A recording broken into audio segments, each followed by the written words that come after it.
Louvamos a Deus por estarmos estudando a nossa lição da Escola Dominical. Desta feita estaremos estudando a lição 13, tem por título Voltados os Olhos para a Bendita Esperança. Então vamos falar sobre a volta de Jesus, né? Essa doutrina que os pentecostais, creem, estão esperando o Senhor Jesus, com confiança, sabendo que, embora não sabemos o dia nem a hora, tudo nos mostra que Cristo já volta. Então, concluindo a lição trimestre, que tem por título Verdadeiro Pentecostalismo, a atualidade da doutrina bíblica sobre a atuação do Espírito Santo, estaremos, então, terminando esse trimestre abençoado que foi comentado pelo pastor Ezequiel Soares. O texto áudio de nossa lição diz: aguardando a bem-aventurada esperança, o aparecimento da glória do grande Deus e nosso Senhor Jesus Cristo. Tito, capítulo 2, versículo 13. Verdade prática diz: a nossa esperança é algo vívido e real, não se baseia em utopia nem em imaginação humana, mas em fatos revelados na palavra de Deus e confirmado pela história. Então, desde o título da lição, a gente já percebe algo importante. Quando fala em voltados os olhos para a bendita esperança, é algo real, algo que nós devemos restaurar, no sentido de que o movimento pentecostal ele nasce com essa esperança viva, glórias a Deus. Quando diz voltar dos olhos, quer dizer, é como se estivesse nos dando o imperativo de dizer, olhe para lá, Ou seja, estamos muitas das vezes com os nossos olhos voltados em outras preocupações, mas quando passamos por toda essa luta que vivemos nos nossos dias, que também sinaliza a iminência da volta de Cristo, nós devemos lembrar nossos pioneiros que se voltaram para a palavra, que buscaram debruçar sobre a palavra de Deus e com isso redescobriram ali as promessas de Deus sobre o batismo do Espírito Santo e buscaram, pediram, alcançaram. E no surgimento desse movimento pentecostal também há preocupação, desde o primórdio, de se lembrar das últimas coisas, de se preocupar com as últimas coisas, com a escatologia e principalmente com a nossa bendita esperança, que é a volta de Jesus. Então, a gente está olhando para um lado, se preocupando com muitas outras coisas, e o título da lição já nos dá esse imperativo, para que os nossos olhos estejam voltados agora para o que é importante, para aquilo que nós aguardamos ansiosamente, que é a volta de Cristo. A leitura diária está na 2 Mateus 24:44. Jesus nos manda estar atentos. Terça, Marcos 13:32. Ninguém sabe o dia e a hora do arrebatamento da igreja. Quarta, Lucas 12:37. Bem-aventurados são os crentes vigilantes na vinda de Jesus. Quinta, Lucas 21:34-36. É necessário orar e vigiar em todo o tempo. Sexta, 1 Coríntios 1:8. Estamos esperando a vinda de Jesus. E sábado, 1 Tessalonicenses 5:4-6. A vigilância é um dos ensinos paulinos. A leitura em classe, em Atos, capítulo 1, versículo de 6 a 11. Passamos à leitura. Aqueles, pois, que se haviam reunidos, perguntaram-lhe, dizendo: Senhor, restaurarás tu nesse tempo o reino a Israel?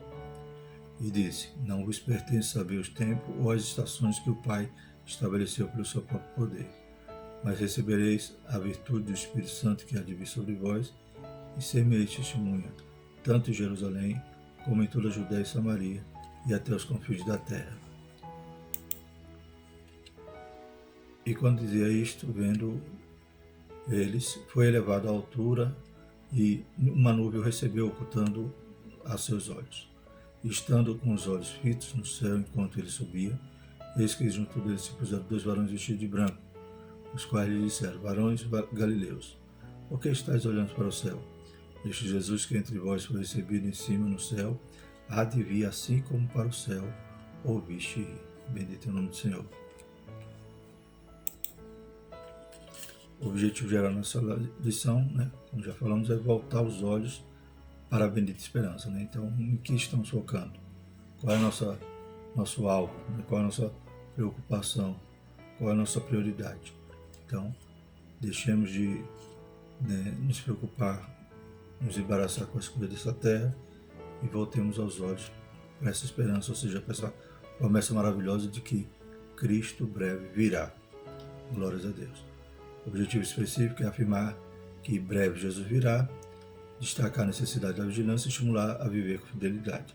Então estaremos buscando extrair esses objetivos de cada tópico da lição. Extraímos do Interagindo com o Professor o seguinte: a expectativa dos pentecostais acerca da vinda de Jesus não é fato secundário, mas essencial. A convicção de que o nosso Senhor pode voltar a qualquer momento tem impacto em nossa prática de evangelização, de santidade e de fidelidade com o Senhor, a respeito dos dons espirituais que Ele dispensou para nós.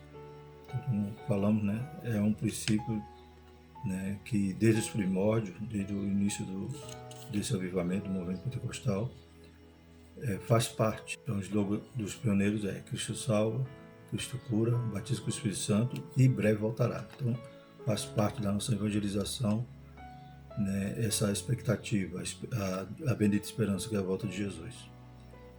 E faz parte também do nosso viver, em vigilância e santidade, esperando esse momento. A nossa maior expectativa se encontra na certeza de que um dia estaremos com nosso Senhor no céu de glória. Essa bendita esperança é cantada em nossos hinos, hinários e pregada de maneira entusiasmada para aqueles que levam a sério o ministério do ensino e da pregação em nossa igreja. Então, é algo que não pode estar ausente de nossos púlpitos, A pregação sobre a volta de Jesus, como disse aqui no Interagindo com o Professor, é algo que faz parte daquele que leva a sério, o ministério do ensino. Então, nós temos em nossas igrejas chamados cultos de doutrina, como a gente já estudou sobre a liturgia, e a gente sabe que o culto de doutrina é exatamente isso, para expor a palavra, para ensinar a doutrina, E essa doutrina ela não pode se ausentar, de nossos púlpitos. Temos que estar sempre pregando sobre a volta de Jesus, como veremos em alguns slides à frente. Essa preocupação, sobre a volta de Jesus é algo que nos leva à santidade, que nos leva a uma vida que se preocupa mais com o céu e não com as coisas dessa terra. A introdução diz: a expressão bendita esperança se refere à segunda vinda de Cristo, que é a esperança da igreja desde que Jesus retornou ao céu. E como já foi dito, essa esperança é até cantada em nossos hinos. Estamos sempre relembrando que o nosso alvo não é a terra, é o céu. Essa expectativa vem aumentando à medida que o tempo vai passando.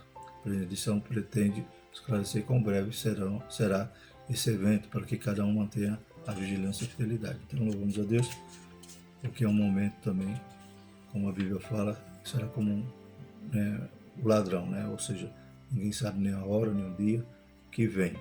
Então, será algo repentino, breve, e necessário estarmos nos preparando todos os dias, aguardando Jesus como se viesse hoje. Primeiro ponto: breve o Senhor virá.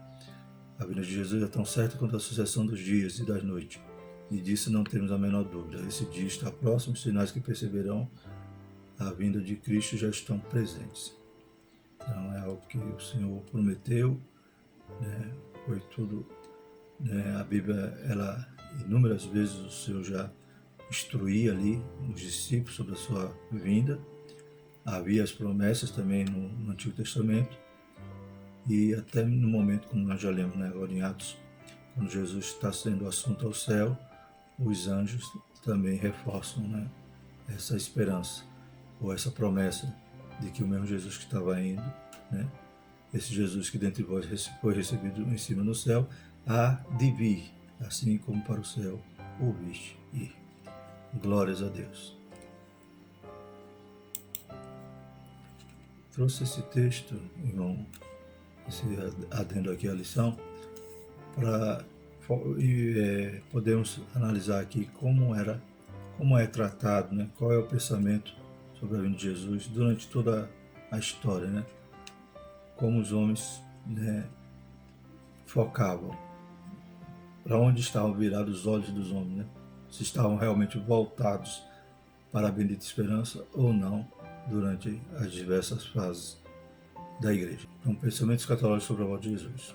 Para Israel, focava no aparecimento do Messias para restaurar sua liberdade política e o reino no qual Israel seria governante do mundo. Então, Israel sempre tinha a escatologia com esse foco, com esse viés, de que quando o Messias viesse, a primeira preocupação do Messias era restaurar, a liberdade ali, restaurar o domínio a Israel, porque eles estavam desde o cativeiro vivendo, como nação vassala, nação subjugada por outras nações.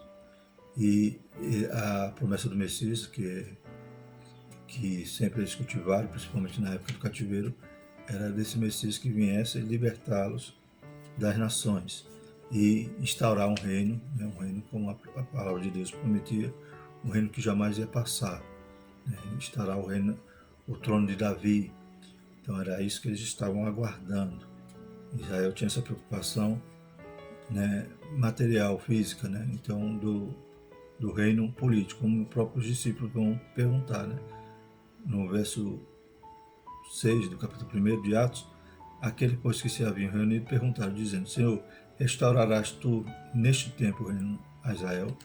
Então eles ainda tinham essa visão, de que o reino de Israel seria restaurado naquele momento, eles estavam nessa expectativa do Messias, mas havia ainda muita coisa para se suceder, como a gente vai ver no livro de Atos aqui, Jesus dizendo, que não cabia a eles, não pertencia a eles saber o tempo nem as estações. Então, antes que isso aconteça, que realmente vai acontecer no milênio, ainda ia ter muita história, ainda ia se decorrer e ainda ia acontecer muitos eventos históricos, como estamos vivendo. E principalmente haveria ainda a evangelização, o mundo ainda haveria de ser alcançado com o Evangelho. Durante a igreja primitiva, como é que eles pensavam sobre a volta de Jesus? Mesmo perseguido, esperava já naqueles dias a volta de Jesus.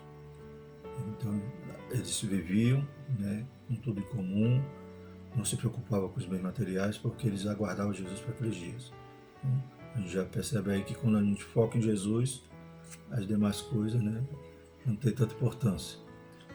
E o que acontece? Como não se deu a volta de Jesus naqueles dias, preocuparam-se em doutrinar a igreja, inclusive sobre as coisas futuras. Então, a gente vê as cartas, os apóstolos doutrinando a igreja e também não se esquecendo de que Jesus breve virá. Então, essa bendita esperança permaneceu acesa, como Paulo mesmo diz lá em Atos, desde agora está guardada para mim a coroa da justiça, a coroa da vida, ou seja, ele estava ali dizendo, se despedindo, combate o bom combate, mas ele aguardava agora a coroa da vida que está aguardada para ele e para todos aqueles que amam a vinda de Jesus. Paz da igreja, Então, depois que os apóstolos já morreram, surgem ali os discípulos de João, como Policarpo, todos aqueles que sucederam os apóstolos ali em cada igreja. E eles, então, qual a preocupação deles em relação à volta de Jesus? Eles desenvolveram uma doutrina sistematizada, então eles se voltaram mais em combater as heresias, em se preocupar com a doutrina, em formulá-la, preocuparam-se em fechar o cânon do Novo Testamento, combater as heresias e formação dos credos. Então era essa a preocupação dos pais da igreja. Durante a igreja romana, então a partir do século IV até o século XIV, a igreja romana ela cresceu, se desenvolveu, se estruturou. Preocupava-se mais com a vida terrena do que com a vida celestial e com o poder político. Foi abandonada a escatologia, não se preocupava com a volta de Jesus. Então a gente percebe aí quando se esquece, quando tira o foco da volta de Jesus, da bendita esperança, as pessoas ficam preocupadas com as coisas dessa vida. Foi assim que aconteceu com a igreja romana, ou seja, a igreja católica, eles se desenvolveram, cresceram, se estruturaram de tal forma, como a gente estudou na lição passada, fizeram a treliça, só a armação, mas a videira estava morrendo. E o que acontece? Aí a política entra, desde Constantino, e começa a igreja se misturar com o Estado, e daqui a pouco a igreja era que dominava o Estado. E tudo isso se afastou da palavra, se afastou de um genuíno evangelho e da promessa da vinda de Jesus, que é algo fundamental. Durante a Reforma, então a Reforma voltou ao seu ensino, Então voltou-se a traduzir as escrituras, né, a corrigir as distorções doutrinárias da Igreja Católica.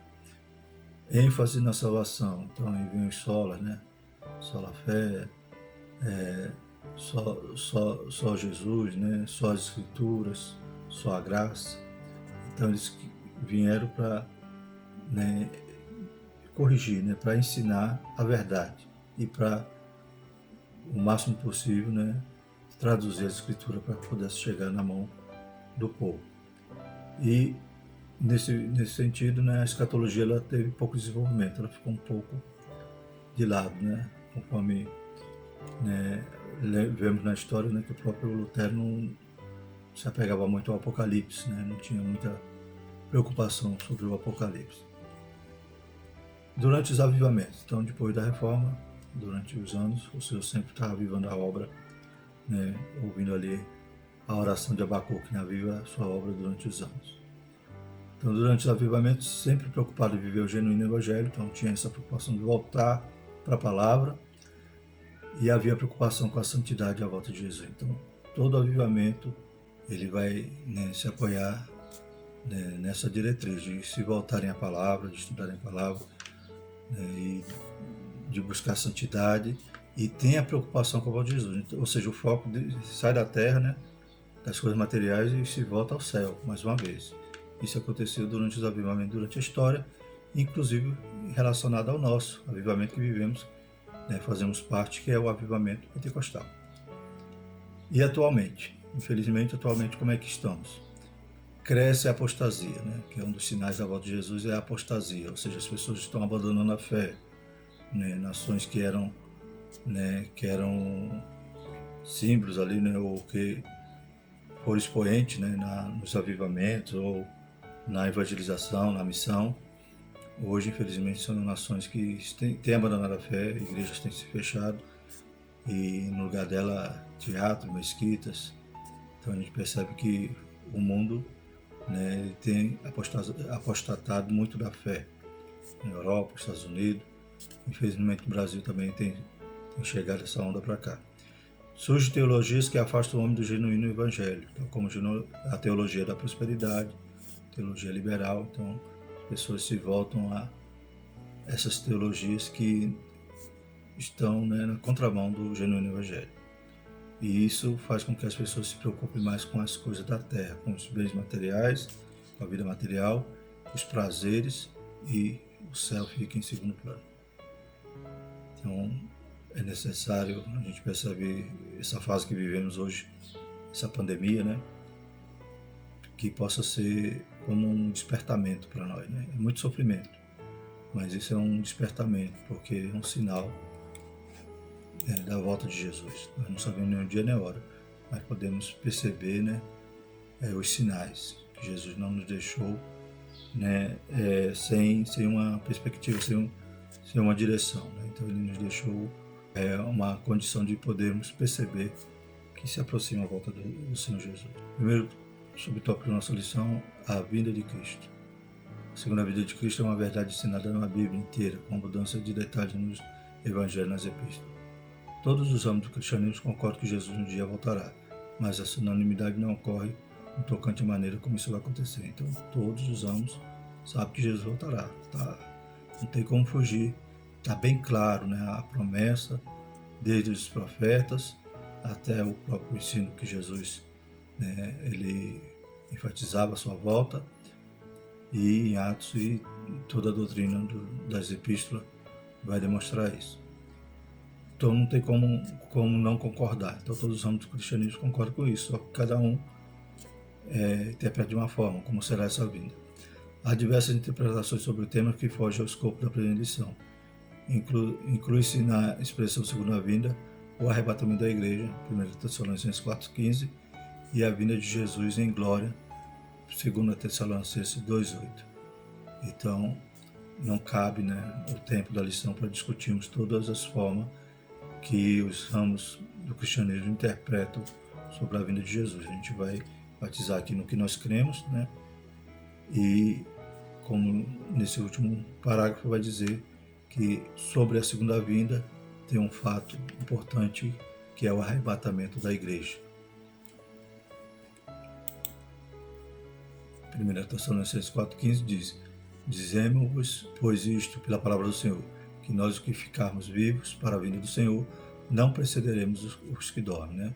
Então, aí fala algo, esse fato fundamental, né, que ocorrerá na vinda de Jesus.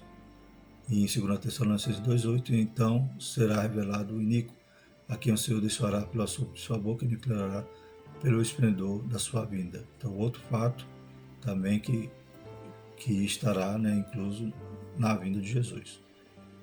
O arrebatamento, né, e ali o Armagedon, né, ou seja, quando o Senhor virá instaurar o milênio e derrotar ali, né, o anticristo, o falso profeta e Satanás. Quando o Senhor Jesus ascendeu ao céu, os varões de branco disseram que ele virá da mesma maneira que subiu. Esse cenário é de sua vinda em glória e não do arrebatamento da igreja. Então a gente vai ver que a vinda de Jesus, ela ocorre em duas fases. Uma para os crentes, né, e outra para o mundo, né?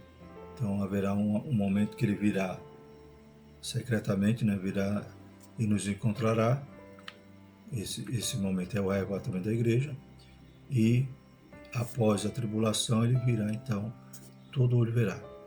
Aí vai ser em glória, vai ser quando ele derrotará, né, pelo assopro de sua boca, ele vai derrotar o iníquo, né, como diz lá no versículo de Tessalonicenses. Segundo subtópico, uma promessa de Jesus. Ele prometeu voltar para nos buscar e nos levar para o céu, né? Então lá em João 14, diz: Não se turbe o vosso coração, credes em Deus, credes também em mim. Na casa de meu pai há muitas moradas, se não fosse assim eu vou-lo teria dito. Pois vou preparar-vos lugar. Se eu for vos preparar lugar, virei outra vez, e vos levarei para mim mesmo, para que onde eu estiver estejais também. Então o próprio Jesus, né, ele ensina a igreja, ele firma essa promessa para nós. Mas parece que antes do Pentecostes os discípulos ainda não tinham uma compreensão exata dessa vinda, pelo que se pode observar na pergunta dos discípulos: Senhor, restaurarás tu neste tempo o reino a Israel? Então, como nós já vimos, era o pensamento escatológico, né, do judeu, né? Então os discípulos também ainda não estavam compreendendo direito como seria, né, esse momento que Jesus vai voltar e sim vai instaurar um reino a Israel. Mas antes de tudo isso, né, o objetivo de Jesus ter vindo a esse mundo foi para libertar-nos do jugo do pecado e não do jugo político que eles imaginavam. Talvez estivesse ainda pensando no reino físico, político, que era o pensamento dominante de Israel. Mas Jesus os corrige por duas razões principais. O dia e a hora dessa bendita esperança é a exclusividade do Pai e está fora do radar humano. E a outra razão é, a restauração do reino de Deus não é só para Israel, mas para todos os povos. Jerusalém, como em toda a Judéia e Samaria, até os confins da terra. Então Jesus vai responder dessa forma, né, que não cabia a ele saber nem o tempo nem as estações, né, ou seja, né, a gente vai estudar mais à frente, né, que é o Cronos e o Kairos, né, do grego. Então não cabia a eles saber o dia. E outra, que o reino que Jesus vai instaurar não é só para Israel, é o reino no milênio que vai compreender todo o mundo, né? Então Jesus vai estar reinando sobre toda a terra. Por isso que eles tinham que sair para ser testemunha de Jesus, tanto em Jerusalém, como na Judéia, em Samaria e até os confins da terra. Terceiro subtópico: o dia se aproxima. Sabemos que a vinda de Jesus está próxima, pelos sinais claros que o Senhor Jesus nos deixou. Pregamos por toda a parte que Jesus breve vem. Essa mensagem está em nossos hinos congregacionais e nos diversos cantos inspirados na Escritura. Ninguém sabe o dia nem a hora, mas o Senhor Jesus deixou sinais claros e evidentes que mostram que esse dia está próximo. Então nós não sabemos nem o dia nem a hora, mas sabemos que se aproxima, porque o Senhor nos deixou, né, os sinais, né? E esses sinais, tudo se cumpre, né? Toda a profecia de Deus tem se cumprido nesses dias. Só falta se cumprir a nossa bendita esperança, que é a volta de Jesus. Os principais são, né, os principais sinais: fusão do Espírito Santo. Então o comentarista coloca como derramamento do Espírito Santo, né, algo como e é, né? Está lá em Joel, né, nos últimos dias, só que os últimos dias já podemos contar desde o Pentecoste, né? Então já estamos vivendo os últimos dias.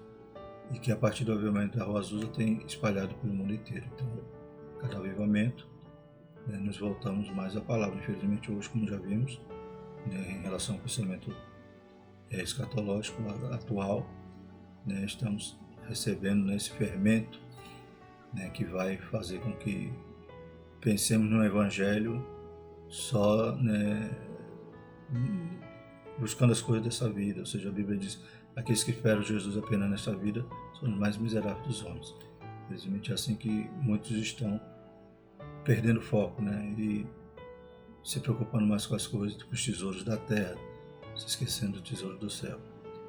Os pentecostais são o maior movimento protestante do mundo, então precisamos resgatar, né, esse foco, né? Por isso que o título da lição é voltados os olhos para a vida de esperança. Então tire os olhos de outras, né, expectativas aqui dessa terra, porque dessa terra a gente nada tem de bom para nos oferecer, e foquemos né, naquilo que devemos buscar em primeiro lugar, como diz, né, buscar primeiro o reino de Deus e a sua justiça, e as demais coisas que o Senhor tem acrescentado.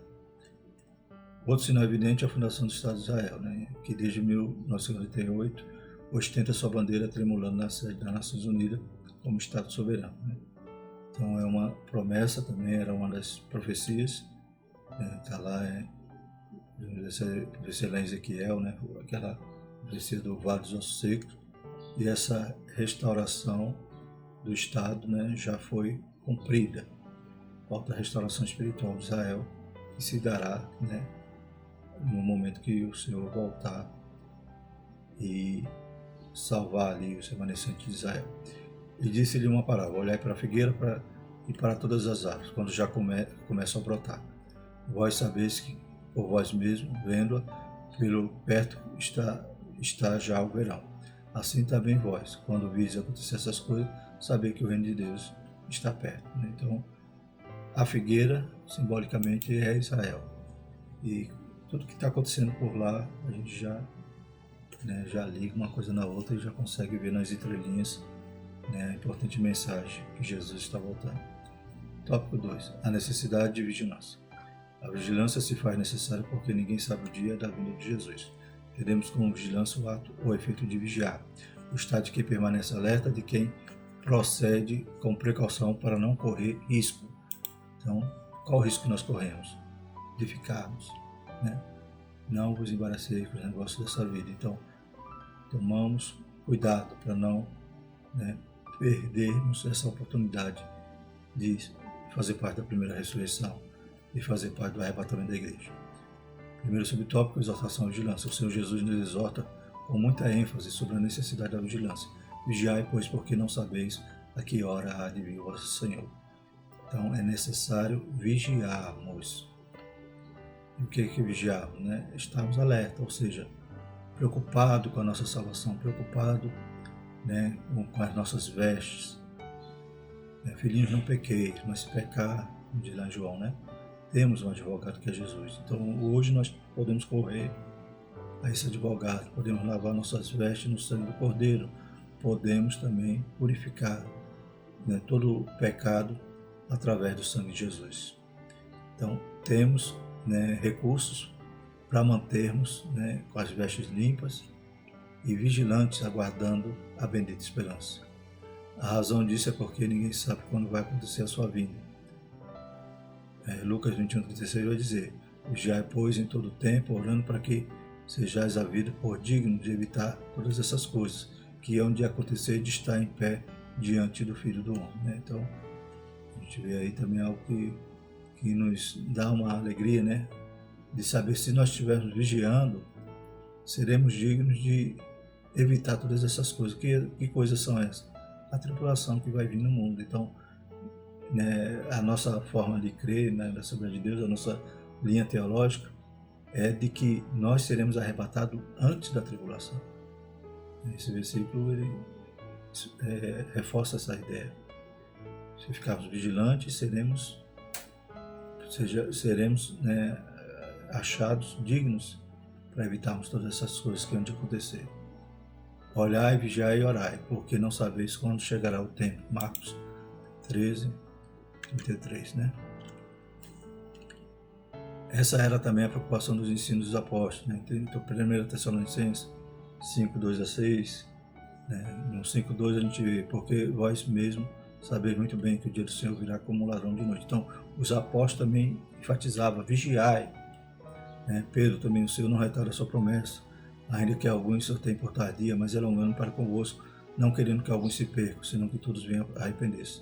Mas o dia do Senhor virá como um ladrão de noite, no qual os céus passarão com um grande estrondo, os elementos ardentes se desfarão, e a terra e as obras que nela se queimarão. Então, o dia do Senhor, né, que há de ser, que simboliza, né, é o título, né, do momento ali da tribulação, quando Deus vai derramar, né, as taças, né, vão se abrir os selos, vão tocar as trombetas, vai derramar as taças, que é o juízo de Deus sobre essa terra. Então nós temos que vigiar, né? Porque não sabemos, como diz ali, mas o dia do Senhor virá como ladrão de noite. E alguns que acham, não, Jesus não vai voltar mais. Pedro também dá a resposta. Alguns acham que a promessa é tardia, mas é a longanimidade de Deus querendo salvar mais, né? Querendo que muitos se arrependam. O desejo de Deus era que todos se arrependessem. A gente sabe que nem todos vão querer, mas a gente tem que continuar pregando, tem que estar em nossos lábios, em nosso púlpito, essa pregação, né? Me lembro na igreja aqui, onde congregava, na cidade de Poço Redondo, no púlpito havia lá a inscrição, né? Breve virá, né? Glória a Deus. Então, já o púlpito já anunciava, já pregava uma verdade, né, da qual nós cremos, né? Faz parte do nosso credo, que Jesus breve virá. Os alarmes falsos. Muitos líderes e grupos religiosos arriscaram-se em marcar a data da segunda vinda de Cristo. Alguns deles cravaram várias datas, outros, depois de constatar que elas não batiam, reinterpretaram as supostas profecias e as protelaram para outras datas. Todos esses líderes e grupos falharam. Então, no livro de apoio a gente vai ver lá, né, dezenas de datas que os homens marcaram, né, sobre a vinda de Jesus. E todos falharam, porque a Bíblia já deixava claro que nem o dia nem a hora ninguém sabe, então não tinha como calcular. Então muitos fizeram isso, né? Tem lá fundadores do Testemunho de Jeová, dos Adventistas do Sétimo Dia, né? E outros, né? Até cientistas marcaram a data da volta de Jesus, mas falharam, porque a Bíblia já deixara claro. Então, quando algum profeta, alguém se levantar e dizer que Jesus volta no tal dia, você já pode dizer que é anátema, que é mentira, né? Porque a Bíblia não nos deixa, né, perdido, mas nos deixa com a direção certa. É um erro tentar adivinhar os tempos e as estações, pois só Deus sabe o dia e a hora. Atos 1:7 diz, e disse, não vos pertence saber os tempos ou as estações que o Pai estabeleceu pelo seu próprio poder. A palavra de Deus rejeita todas as falsas expectativas acerca da vinda de Cristo, né? Então, marcou data, já sabe que é falso. Essa maravilhosa doutrina tem como objetivo trazer esperança aos crentes, não a incredulidade, a falsa expectativa e os alarmes falsos. Então é importante, eu acho, né, incrível, né, essa condição que nós temos, que a volta de Jesus é algo inesperado.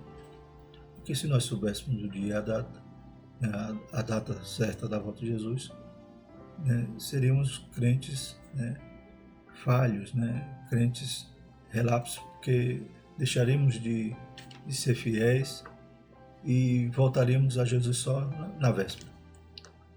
Mas é importante que seja algo inesperado, para que realmente aqueles que têm, né, sinceridade possam se encontrar de pé naquele grande dia. Terceiro tópico, vivendo com fidelidade. Viver com fidelidade é adotar um estilo de vida cristão na esperança da vinda de Jesus. Assim como Deus é santo e exige a santidade do seu povo, da mesma maneira, um Deus fiel exige fidelidade do seu povo. Então vamos falar sobre a fidelidade, né? Definição: fidelidade é a qualidade de ser cheio de fé, característica do que é fiel, lealdade, né? Então, fidelidade não é fé, mas é a qualidade de quem é cheio de fé. Ou seja, você tem fé, você crê, confia e você é fiel a Deus. Fiel é você não descumprir, né, aquilo que você acordou. Né? Os termos fidelidade, verdade e lealdade pertencem ao mesmo campo semântico na Bíblia, né? Então, tem um significado comum. Seja o Senhor entre nós testemunha da verdade e fidelidade. Jeremias 42:5. Mostrando toda a boa lealdade. Tito 2:10. Fidelidade é uma demonstração de fé, lealdade, respeito e constância nos compromissos assumidos. Então, fidelidade é isso. A demonstração de fé de que forma? Sendo leal, tendo temor, respeito e sendo constante naquilo que você assumiu, no compromisso. Jeremias 42:5 diz: Então eles disseram a Jeremias: Seja o Senhor entre nós testemunha da verdade e fidelidade, se não fizermos conforme toda a palavra com que te enviar a nós o Senhor teu Deus. E o povo estava ali dizendo: ó, seja o Senhor testemunha, mas eles não foram fiéis. Nesse episódio aqui, eles chegam a Jeremias, o remanescente ali que ficou depois do ataque ali da Babilônia, da destruição que a Babilônia fez a Jerusalém, e aqueles poucos que ficaram foram a Jeremias perguntando qual era a vontade de Deus, se era para ficarem ali, ou para irem para outro país. E Jeremias então vai buscar o Senhor, eles dizendo que iam ser fiéis, iam fazer tudo que o Senhor mandava. Quando Jeremias traz a palavra dizendo que era para eles ficarem ali, que Deus ia abençoar eles, e eles então não ouvem a palavra e vão para o Egito. Então, esses não foram fiéis. Ainda prometeram, ainda disseram que seja o Senhor testemunha da verdade e fidelidade. Infelizmente, eles não foram fiéis. É um exemplo negativo, para que nós não façamos da mesma maneira como aqueles israelitas. A fidelidade de Deus. A verdade é um dos atributos morais de Deus, no qual reflete outras perfeições divinas, dentre as quais a fidelidade. Deus é fiel. Então, fidelidade é um atributo de Deus, sendo este um atributo comunicável, um atributo que Ele transmite para nós. Nós podemos ser fiéis, porque Deus é fiel. Se formos infiéis, Ele permanece fiel, mas não pode negar-se a si mesmo. Então, Ele é fiel, sempre.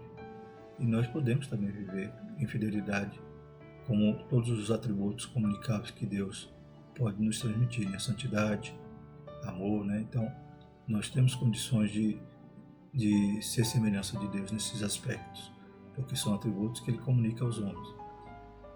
Novas são a cada manhã, grande é a tua fidelidade. Então, Ele é fiel.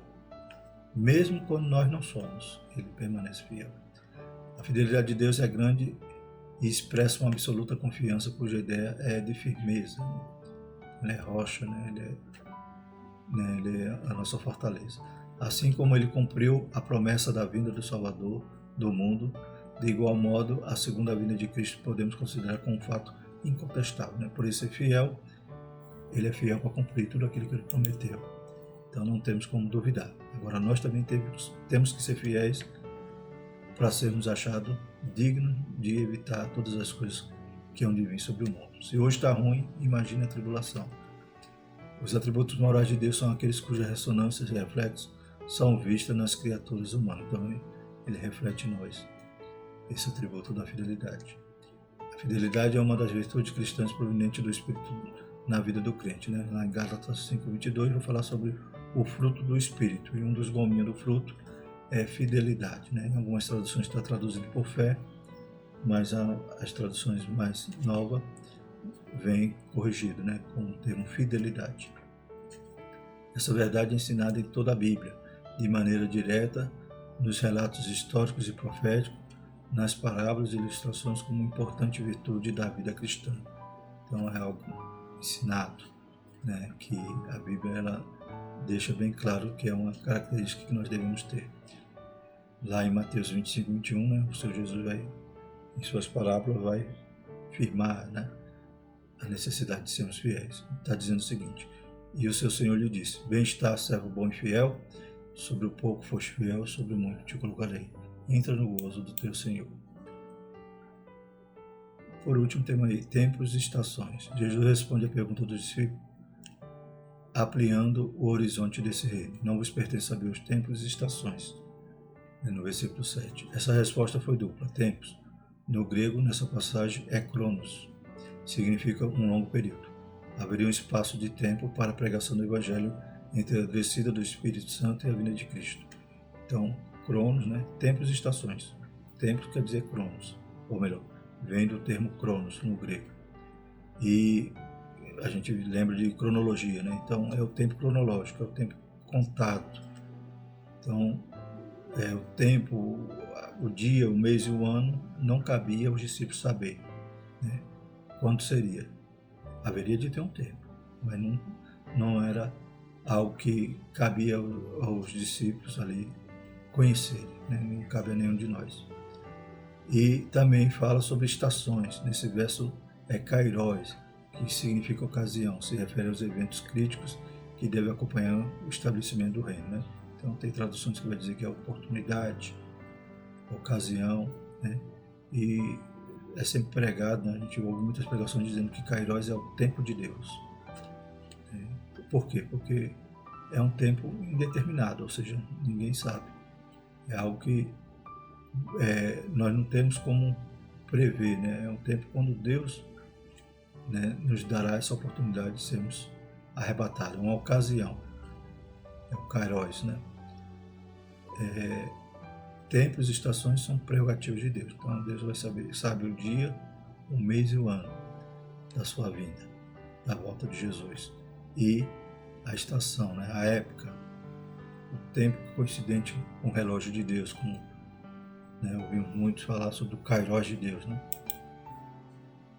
Então, cabe somente a Deus, né, ao Pai, esta revelação, né, que ele não descortinou para nós, mas ele nos deixou sinais, nos deixou, né, faróis para que possamos observar que a sua vida está próxima. Viver com fidelidade é ser fiel e leal a Deus durante toda a vida. A fidelidade ao Senhor Jesus é uma das condições para herdar o reino dos céus. O Senhor Jesus falou reiteradas vezes sobre a sua vinda. Ao ascender ao céu, 2 anjos reafirmaram a promessa. Este Jesus que entre vós foi recebido em cima no céu há de vir, assim como para o céu viste ir. A volta de Jesus para nos levar ao céu é a esperança da igreja, né? Então, temos essa bendita esperança reafirmada, afirmada várias vezes durante toda a palavra. Glórias a Deus. Então essa é algo que nos deve prender, né? A nossa prioridade, o nosso foco é essa bendita esperança. Glórias a Deus. E tudo nos mostra que Cristo já volta, né? Todos os sinais que vemos lá em Apocalipse 24 nos mostra já o cumprimento, né? E hoje vivemos aí essa época de pandemia. Como já foi dito, é um alerta. É um alerta para o mundo, mas principalmente é um alerta para a igreja. Não sabemos o Cronos, mas o Kairos, né, já tem se apontado, né? Eis que estou à porta, né? Presto vem, né? Guarda o que tem. Louvado e exaltado seja o nome do Senhor. Então Jesus nos dá alertas, né? Nos deixou, né, as estações, não sabemos quando é, mas sabemos que se aproxima. E ainda nos deixou a figueira para ficarmos atentos a ela, que nos revela também que Jesus está voltando. Amém? Então, louvado seja o nome do Senhor. Tire o foco da terra, tire o foco das coisas materiais e volte seus olhos para a bendita esperança. Toda vez que o homem se lembrou disso, ele viveu uma vida santa, ele viveu uma vida, né, que agradava a Deus, que buscava ser testemunha de Jesus, pregava o Evangelho, buscava a doutrina, a palavra, e recebia os dons, recebia as promessas de Deus em sua vida. Na contramão a isso, toda vez que o homem fixou nos bens materiais, né, ele acaba sucumbindo, acaba perecendo, acaba se corrompendo e corrompendo e corrompeu, né, a igreja durante muitos anos. Que Deus nos guarde de tudo isso. Amém?